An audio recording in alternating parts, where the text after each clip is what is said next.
once again, we have to back up to talk about albums.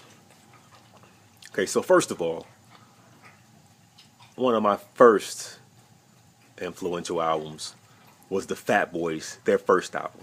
The album with In Jail and The Human Beatbox Part 1 and The Fat Boys. I think no, that was their second album, The Fat Boys Are Back. But there was a song, it was called, the song was called The Fat Boys, I think. Fat boys. Now we might be a little chubby, but don't feel stall. Yeah, that song. This album, when you listen, that was a really, really great album too. I got introduced to this album when in the 6th grade. I think this may have been 1985, 1986. That Christmas vacation. I went to Mississippi. I went to Morehead, Mississippi with my Uncle James for that Christmas vacation, and they had BET there. So back up, BET, they played rap music. They didn't play really any white music. I said that they didn't play any black rap. They didn't play, what I meant to say is they didn't play any rap, but I was wrong about that. They did play rap. It was just that in my town, Warren, Ohio, which was so racist and, so provincial and so myopic, they didn't have a black station for us black people such as BET to watch. Even though we had a significant little black population within the 100,000 or so people, there may have been, I don't know, 10,000, maybe even less, 5,000 black people. So I guess it wasn't worth it to them to bring the BET station to the cable that they were providing us at that time.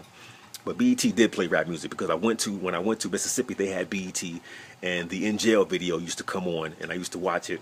I can't remember any other rap songs that came on at that time, and my cousin had gotten the tape from his father, the Fat Boys' first album, and or maybe the album was already out at that time, and I had the album and he had the album. So by the time I got to Mississippi, I knew all of the beatbox parts of the song. So I was there beatboxing the songs, and they were all, beatbox the song, Mike, come on, beatbox for us. And I would beatbox the song like the fat face song.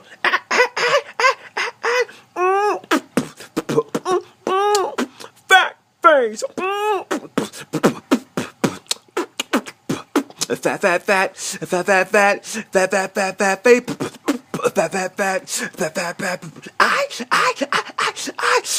Stick 'em, stick 'em, stick 'em, stick 'em, stick 'em, stick 'em.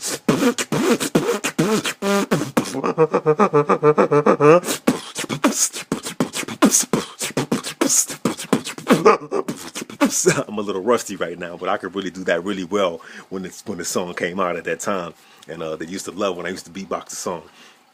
So that was really one of the first rap albums that touched me as a really, really, I wouldn't say that was one of the first. Yeah, one of the first that really touched me as a really, really dope album. You had the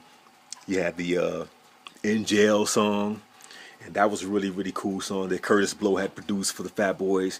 Then you had that you had the Human Beatbox, the stick 'em. That was really hard with the beatbox, and Prince Marky D and Kool Rock Ski rhyming. They had the crazy Brooklyn accents, and it was really, really crazy, the delivery of their rhymes and everything. You had the Spider-Man, the Spidey song that Prince Marky D and Kool Rock Ski did. That was the crazy. It had the crazy, just sparse drum beat, the style that Russell Simmons had brought in with Run DMC, and they were just rhyming over that and going back and forth with the styles. And they were making the making the sounds in the back while they were delivering the rhymes. So that album was a really, really crazy, influential album on me as well. The Fat Boys' first album. And then I also want to talk about Bigger and Deffer. So Radio, LLCOOLJ's first album, dropped. It was a successful album. Like I said, had many, many great songs on there. Dairy Vet, You Can't Dance, You're a Liar, you Stop Lying, or whatever that song was, where that had the Russell Simmons on the hook, and he's talking about yeah, man, I got this cute little Chinese girl, man. Her name Ming, man. Wipes my butt. She takes care of me, man. So he was on the song on LL's album. What other great songs was on that album? Of course, I already mentioned Rock the Bells. He had a type of slow song on there. Doom. It was like, I can't remember the name of it, but it was like,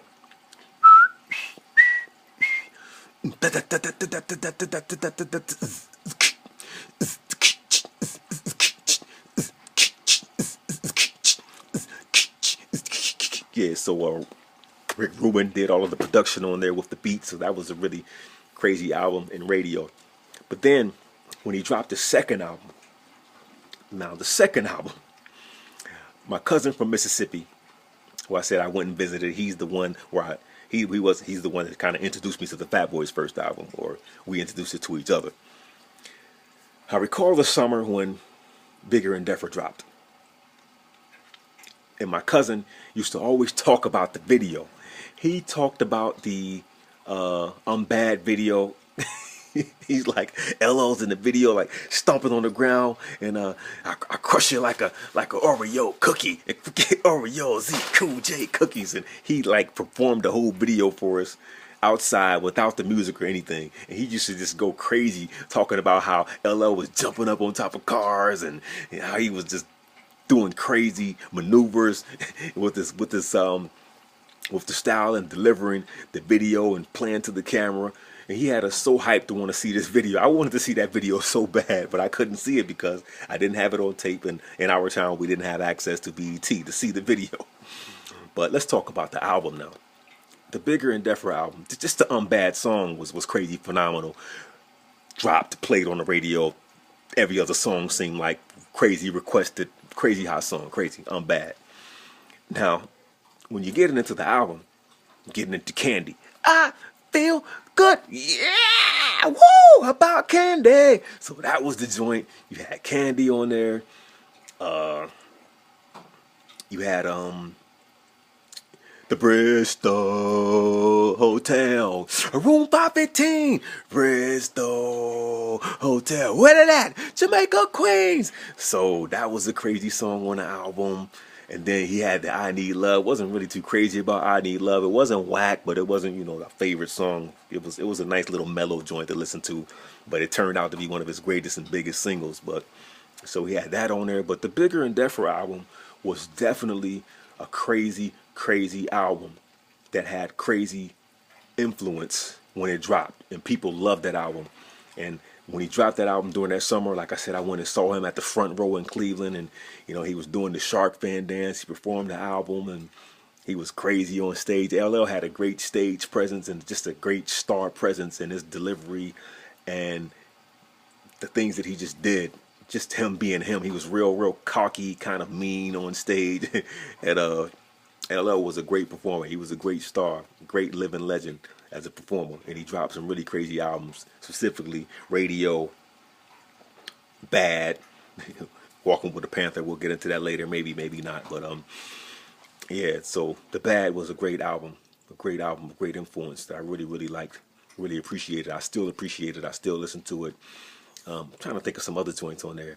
The 457 and Break It On Down. That's one of my favorite songs. I love, like, move it.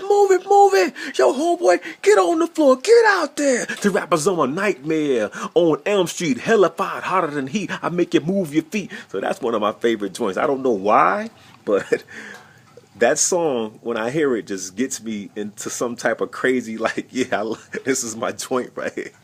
I guess the production was just crazy wild on that album, and the production was done by the LA Posse, Bobcat. Another thing about Bobcat at that concert at the front row is where he really showed off Bobcat. My cousin had a tape of it where LL was like, Bobcat baby, and then Bobcat was back there on the turntable like, Bobcat baby. He was scratching like the Bobcat, and he had Bobcat DJing. Oh yeah, Go Creator Go. Like, oh man, when they performed that song at the front row, it was crazy. LL was just crazy. Go, got it, cut it. And then Bobcat was cutting up crazy because he had just introduced him and let him do his little Transformer scratches. And then Cut Creator was on the other side, and the stage was rotating at the front row, and LL was just going between both of them and just going off with the go, Cut Creator, go. And that was one of a crazy hard joint on that album also. Go, Cut Creator, go. That's one of the greatest performance songs on the album. Also, like a album filler song that was just really funky and hot. Like I said, I was into beats, and that was like a really great beat, great tightly produced album, Bigger and Deffer. That was definitely a bigger and deeper album, for real. That was crazy.